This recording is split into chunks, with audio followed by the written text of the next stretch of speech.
Unidos Mexicanos, doctora Claudia Sheinbaum Pardo.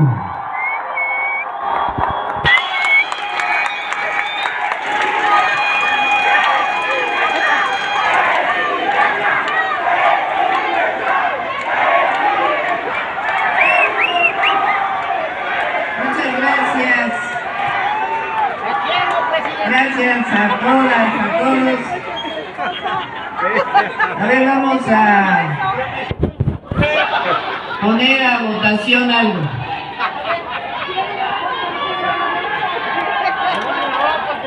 Nos vamos a oír entre todos. ¿Quién está de acuerdo en que nos oigamos en esta asamblea? O sea, las libertades también significan libertades para todas y para todos. Y las libertades también son responsabilidades. Y siempre hay que tener respeto entre nosotros, ¿cierto? Bueno, vamos a iniciar. Me da mucho gusto estar con ustedes. Muchas gracias, Ricardo, por el recibimiento aquí en San Luis Potosí. Gracias, de verdad.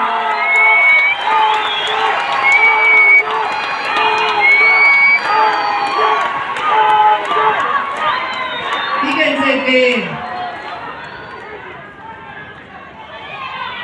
cuando estuve aquí, fíjense, ya va a ser casi un año de la elección. La elección fue el 2 de junio. Ya estamos a punto de llegar al año de la elección. Y durante el proceso electoral me comprometí a que, número uno, íbamos a dar continuidad a la cuarta transformación iniciada por el presidente Andrés Manuel López Obrador, el mejor presidente de México.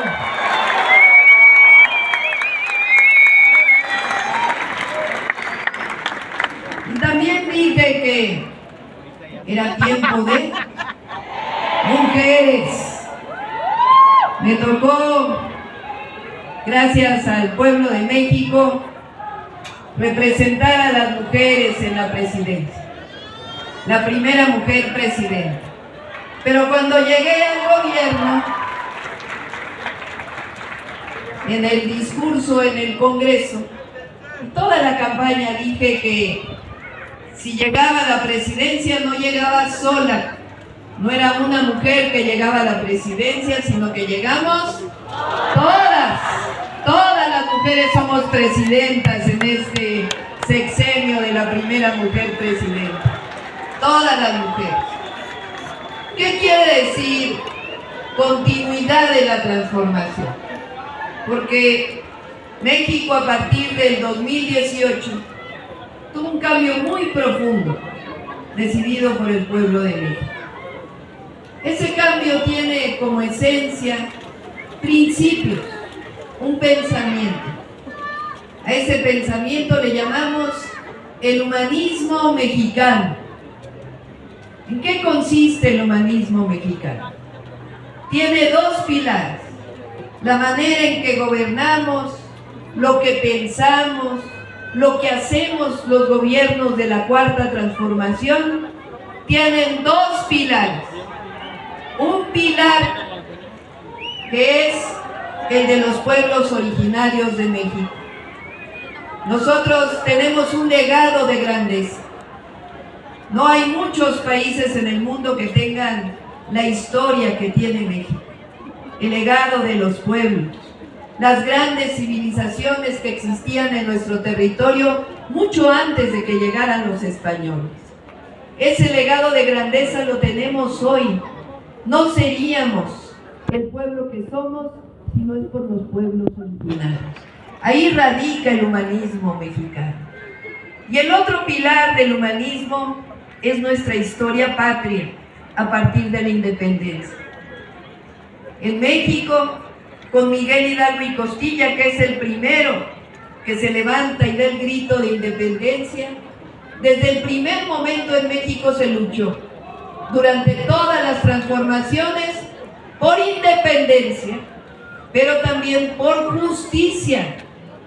Miguel Hidalgo dio el grito de independencia, pero unos días después abolió la esclavitud, es decir, en contra de la injusticia.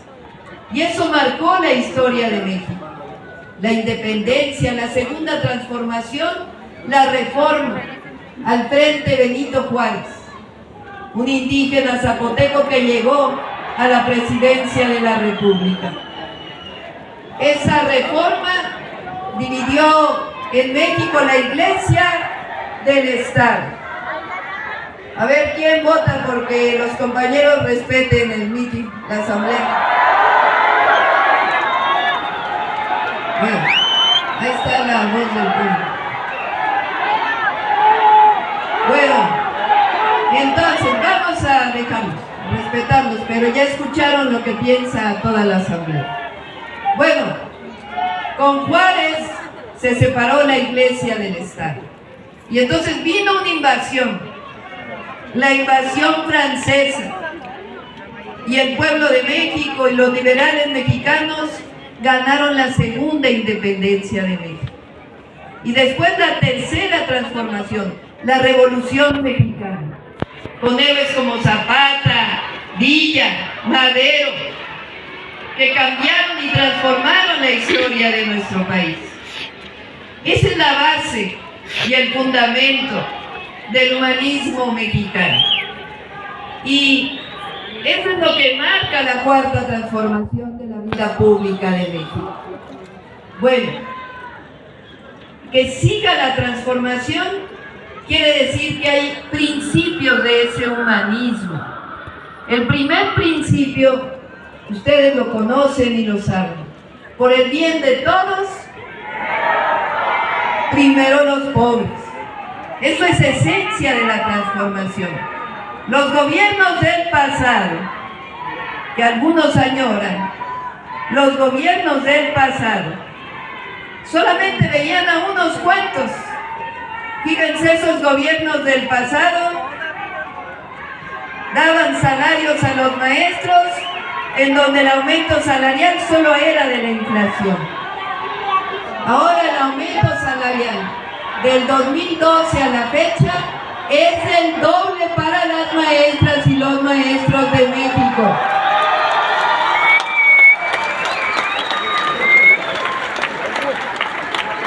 El presidente López Obrador se comprometió a que el salario del Magisterio Nacional siempre iba a ser equivalente al salario medio de cualquier trabajador del Instituto Mexicano del Seguro Social.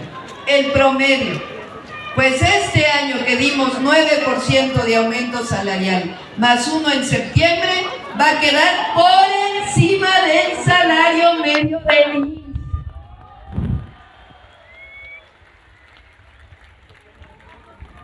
Los gobiernos del pasado, ¿el salario mínimo lo aumentaban? No, presumían.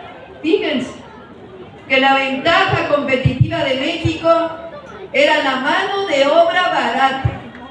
Decían, vengan a invertir a México porque aquí se gana muy poco. Cuando llegó la cuarta transformación dijimos, no, el salario mínimo debe aumentar. Y ahora está incluso 2 veces de lo que estaba en el 2018. Este año lo subimos 12.5%. Y cuando acabe nuestro gobierno, va a alcanzar para comprar 2.5 canastas básicas. Hoy alcanza para 1.8 canastas básicas. Los gobiernos del pasado rescataban bancos, como el Fobaproa, rescataban carreteras, con el rescate carretero. Los gobiernos de la cuarta transformación son gobiernos del pueblo, por el pueblo y para el pueblo de México.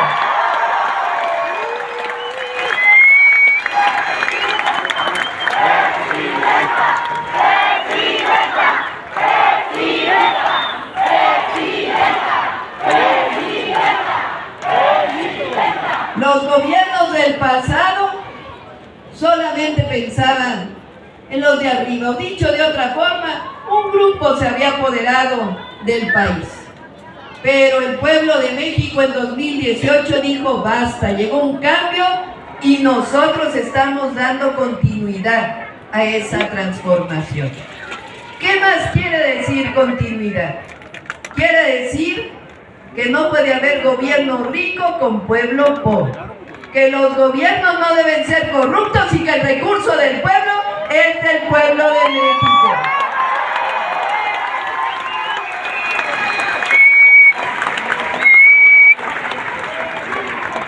Y el tercer principio, con el pueblo todo, sin el pueblo nada.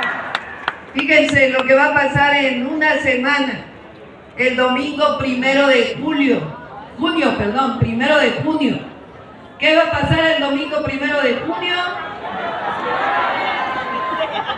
Por primera vez el pueblo de México va a votar por jueces, magistrados y ministros de la Suprema Corte de Justicia de la Nación.